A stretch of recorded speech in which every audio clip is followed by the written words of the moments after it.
Well, I welcome his statement from the bottom of my heart because Manipur is a part of India. It's an integral part of India.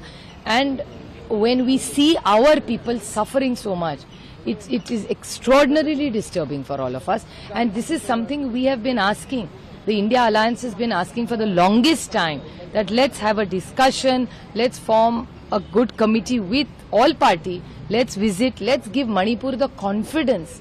Everything doesn't get solved with a gun. You need love also with it. And compassion and empathy. With this is, I thank Mr. Bhagwat because he has been so gracious. This is something the India Alliance has been asking for last over 18 months. Well, I'm not surprised because they say, I heard Devendraji say that this is a formula, but the formula seems to be very selective.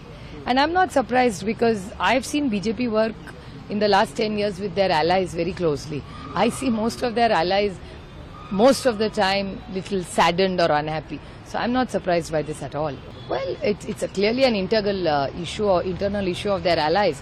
But it's obvious that if they feel there is injustice because somebody who has 5 MPs gets a cabinet and somebody who has 7 doesn't get a cabinet. So I don't blame, and I understand because Mr. Srirang Bharane has been a Sansad Ratna. I have worked very closely with him in Parliament.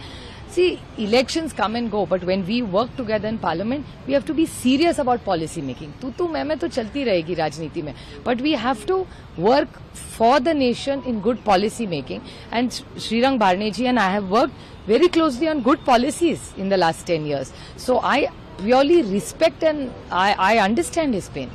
Injustice has been done to him.